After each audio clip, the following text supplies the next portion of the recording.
Hi, welcome back to my channel. It's dedicated towards creating narcissistic abuse awareness and more so from a biblical standpoint. And I'll also be discussing other general life issues. I'm still looking at the different terminologies you'll come across in the narcissistic corridors, and today I'll be looking at one still related to the different ways narcissists are abusive. And I'll be stringing in a verbal, emotional, and psychological term commonly known as the word salad. This is a neurological and a psychological term used actually in the books to describe a jumble of extreme incoherent speech by a person who is suffering from schizophrenia or dementia, among others. So these are mental issues. It's not like they are deliberately doing it or aware that they are doing it. Rather, it is just unrelated. So you can find someone saying things like cup, the dog, the trees, then they were flying, the road. The thing is that you cannot criticize them for that because their mental state cannot allow them do otherwise. That is their world, as in that is the world they live in. Well, narcissists all round abusive. That is a no-brainer for anyone out there to realize. However, these people will come up with several tactics. They will manipulate you into thinking you're the problem and they are the victim, yet they are the perpetrators. The word salad is a conversational manipulative tactic a narcissist will apply. They switch from one topic to the other, forms of different phrases or words totally unrelated, such that they keep you off balance. So you are left wondering what in the world just happened. Narcissists do this deliberately. They are doing this to just sway you off from the subject at hand that you have raised, especially when you require accountability from them. Then sometimes just they come up with cheap, flimsy conversation to throw you off guard. They say everything, but they never answer the question. Always keep that in mind. Everything. They'll blame you, they'll play victim, they'll be mad even sometimes at you, they'll rage, but they never answer the question. That is what abusers do. They do what abusers do best: abuse. An example of a word salad can be, let's assume they promised you some money and then you ask them for the money. They go, you see, my mother was sick. I don't know where the animal went. I don't know what I'm supposed to do with it. You see, at work they are not giving me any respect. I'm doing everything that I can do. The borderman almost hit me as I was going to work, and then the tire got flat. I don't know how I'm going to do all this. And to make matters worse, my friend's child is also sick. I gave him money. He wasn't even appreciative of it. I don't know what his wife was doing with another man. And you're like, Ebu, I asked you for the money you promised me. What is all this? I can't even make out what I've just said because that's how it is. They go that way. One subject, they move from one subject to the other, one after the other, and you're like, okay, now what happened to the money you promised me? You're even so insensitive. How is it that you're still asking me about the money when these people have been sick and they don't have money? I don't know where the money is and all that. And you're like, how is that supposed to? You're just so insensitive. That's why I don't even talk to you about all these issues. And you go silent. Just like that. You're left in that state of, what happened? What was he saying? You can't even remember the things that were said. That is a very good example of the word salad. Narcissists, these are people who are rested developmentally, and the different ways they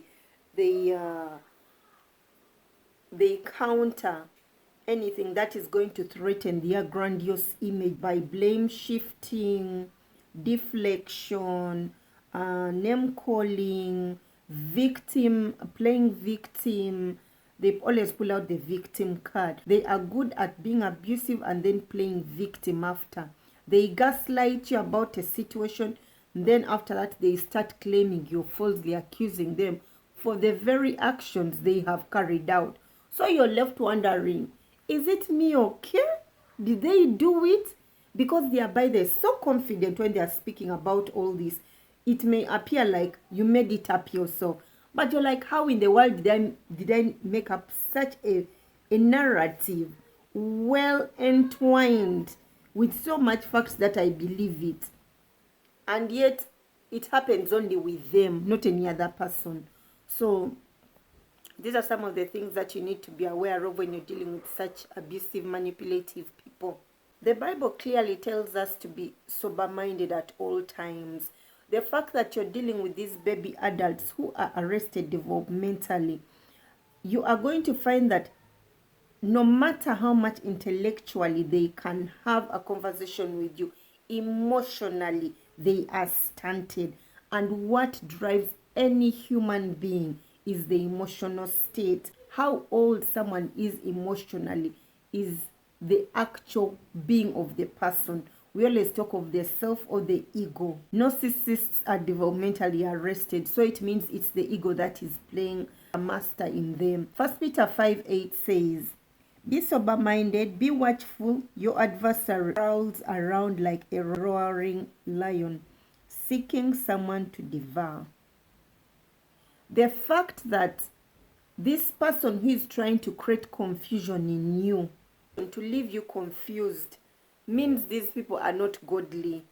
These people are the sons of the devil. Avoid them at all costs. These people here will always word salad card because, one, they want to keep you confused.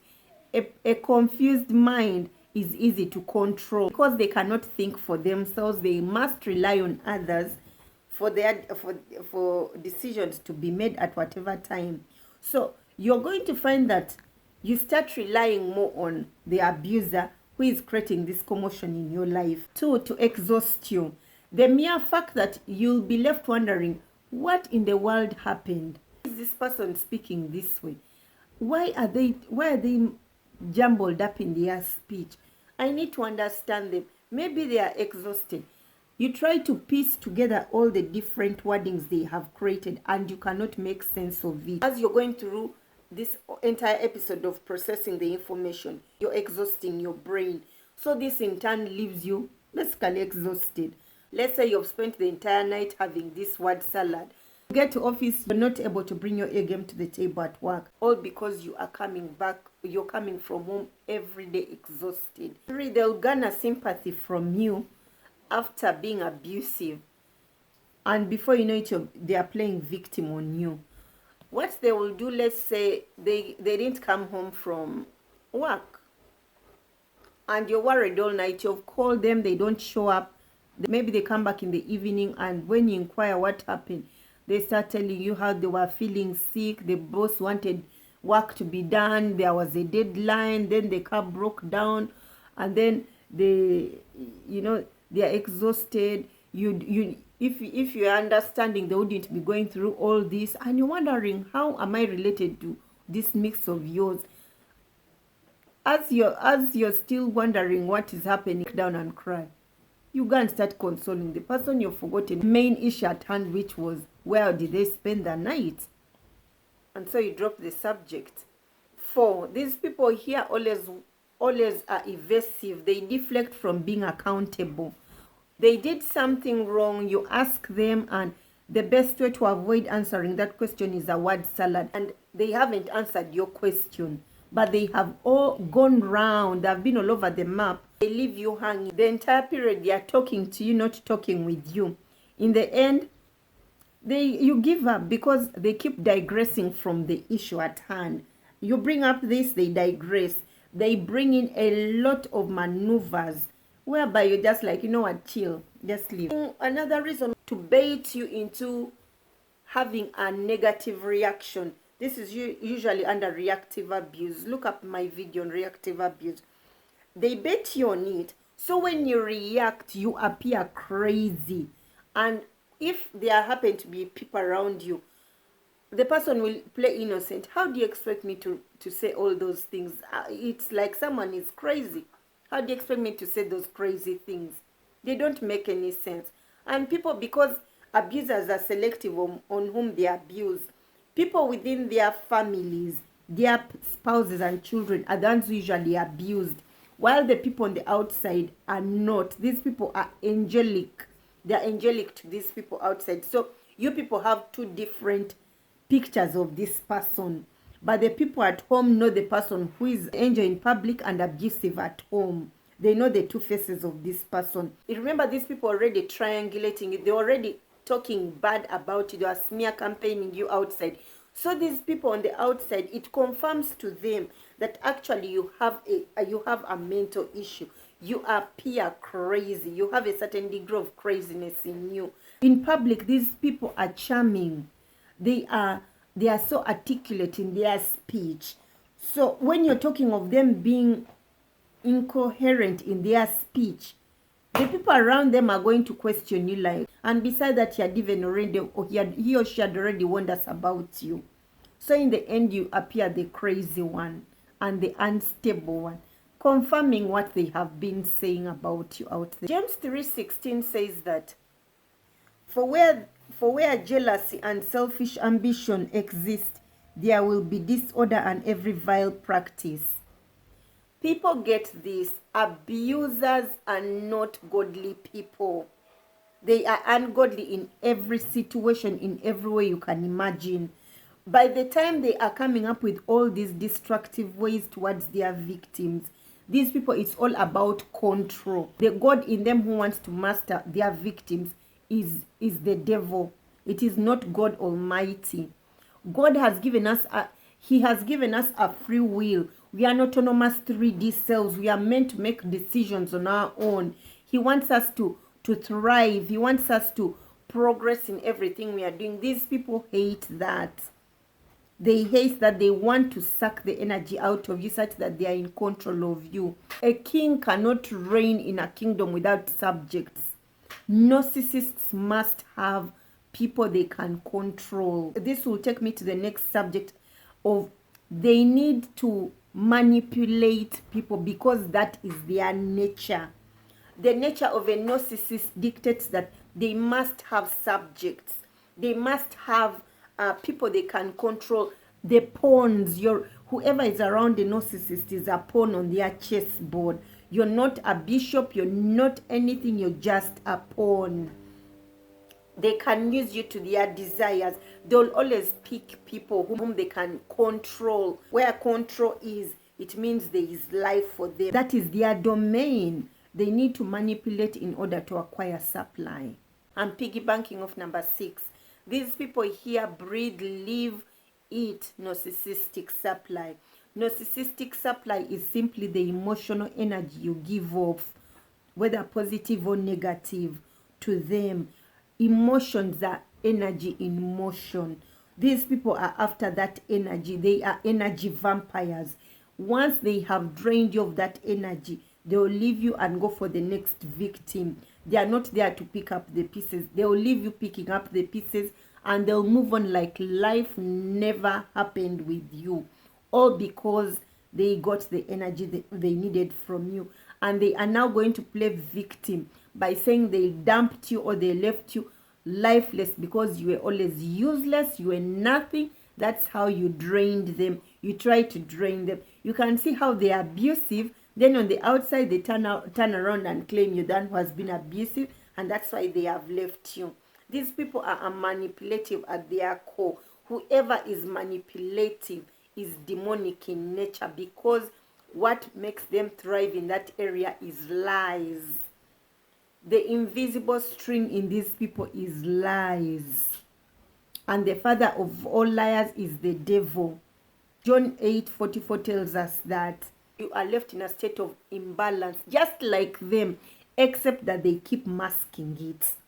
They have mastered the art of masking the imbalance in their lives. Remember, this happened in childhood. Narcissistic personality disorder does not happen in adulthood. It happens in childhood. Train up your child and they shall not depart. That is a principle people need to get. So the narcissistic word salad is an art they mastered in childhood. You're now dealing with you're dealing with a genre in this field. So if you think you can just walk around it, or you buy the notion that they are actually sorry about it, or they didn't know what they were saying, it's a lie. These people started mastering this from childhood. So you're dealing with people with black belts in this field. 2 Timothy chapter 1 verse 7 tells us, God has not given us a spirit of fear, but of love, power, and a sound mind. Basically, fear brings about you losing your mind. It leaves you wondering whether you made the right decision, whether the people are okay. And if they are not mentally okay, how is it that you who is okay got attracted to someone who is not mentally okay? It leaves you questioning yourself. You develop a degree of anxiety. Effects of the word salad.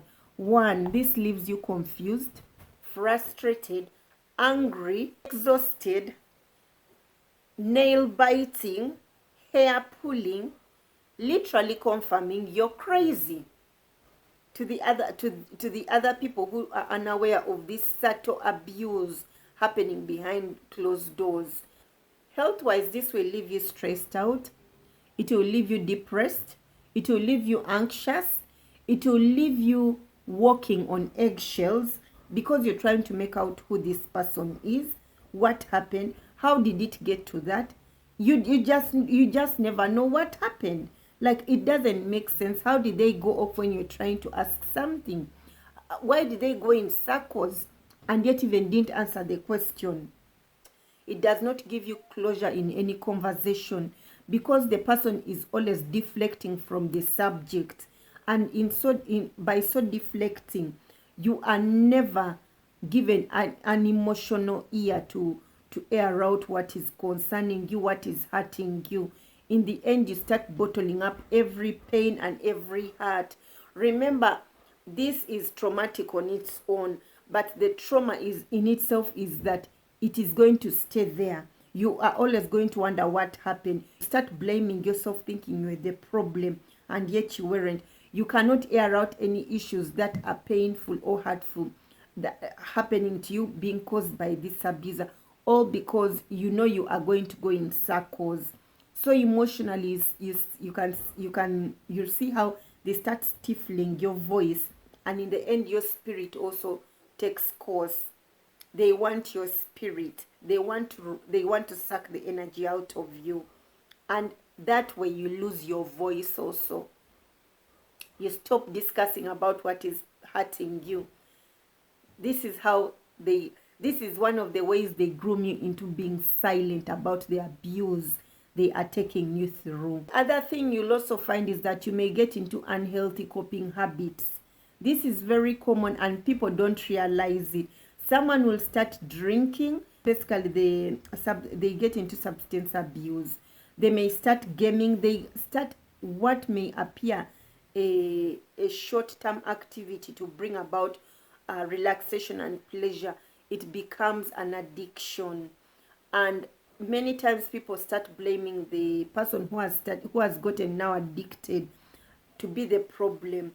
Yet that addiction it's a cover for an underlying pain caused by the abuser, who is now playing victim in the public eye that they have been struggling with all this. Sometimes you may give in your 2 cents on the issue. You also word salad them, because you may have mastered it but not knowing it's a word salad. So you also start giving them your own word salad. When you start playing the game, it can take them aback. They start fearing you because they now realize you're an abuser. The entire time you're hiding. You were hiding in plain sight. The God we serve is not a God of confusion, but peace. So if you're dealing with someone who is in a state of unrest, a state of chaos and confusion, not the God these people serve. One of the ways people word salad, like I'd said before, they will also word salad them. They word salad, then they withdraw from the conversation. So the narcissist is also left confused. 2, stick to the subject. No matter how much they go retro savage on you in word salading, stick to the subject. You may even answer their question, but come back to the subject matter. Before you know it, you'll find many of them breaking down, still trying to sway you. And if it doesn't work for them, they'll be mad at you. That is another thing you need to be ready for. Another is just to avoid getting into the pig pen with them. Don't get dragged in. Refuse to play their game of being, taken into that circus. Let's ride of the word salad. Just refuse to get into it. That exchange that you get involved in is giving them narcissistic supply. Though they may appear victims, that's another way of extracting supply from you. Another way to counter this is just to air out the issue, the subject at hand, and withdraw from the conversation. Someone said the best way to play the abuser's game or the narcissistic game is not to get involved. The Bible says, resist the devil and he shall flee. And you do this by submitting yourself to God. Because if you're under the leadership of God, you cannot serve two masters. You can't serve the devil and him. Your submission is unto the Lord. The devil will resist you. He hates the fact that God has the upper hand over him. People who are caught up in this word salad, you must remember that people who love you, people who care for you, are not going to in any way put you in a position or subject you into a life of confusion. A person who does this hates you. A person who intentionally, purposefully creates a word salad in any kind of situation or conversation. These people here want to leave you in a state of confusion. Remember, God is not a God of confusion. 2, he tells us that cast all your anxieties onto him because he cares for you. So if he wanted you to be anxious, why does he want you to again cast those anxieties? Many of us shall say, oh, because he wants to be God. No, he would be going against his own word. He sent his son to heal every disease. He sent his son to fight for the oppressed. You who is undergoing word salad, you're being abused, you're undergoing oppression. God came to redeem you. Oppression came about after the fall of man. Oppression is demonic. It came from the devil. So you claiming that it is God, you are also lying about him. You are a false witness unto the Lord because you are lying that he's the one who created it. And at the same time saying he's the one who is removing it. If he's so willed for you to be anxious, why does he want to remove it? Abuse came about from the fall of man. Falling from man, from grace. Falling from the love of God. Abuse came from the falling away from the love of God. So did anxiety. Anxiety is not God's portion of an abundant life. Anxiety is part of the demonic portion of I came to steal, kill, and destroy. Anxiety kills. What kills you is not of God. You're in a relationship that is sucking the energy out of you. That is not a progressive relationship. It's not a godly relationship. It's a relationship that is after your soul. And anyone who is after your soul other than God is demonic. A demonic spirit is a lying spirit. A confusing spirit is a lying spirit. And like I already said, the father of all liars is the devil. John 16:13 says, when the Spirit of truth comes, he will guide you in all the truth, for he will not speak on his own authority, but whatever he hears, he will speak, and he will declare to you the things that are to come. The Holy Spirit cannot manifest in a lie. Abusers are liars. Narcissists are liars. You're literally looking at day and night. The narcissist thrives in darkness because that is his domain. People who word salad you are confused people. They want to live in a state of confusion such that they can master you. Remember, a mind that is confused is easily manipulated.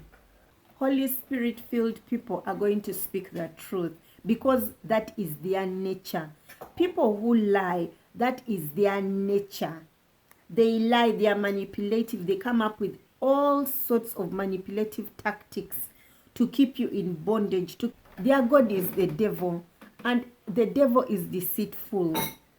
Jeremiah tells us the heart is so deceitful. Who knows it? It is God. And the God who knows it tells us we shall know them by their fruits. A person who claims to be godly but is manifesting the demonic, people do not be fooled. The God in them is done manifesting. We offer God services with our lips, but our hearts are far. That's what Isaiah tells us. God looks at the heart, and what is in the heart comes out. It's what we are. It's how we behave when no one is seeing us.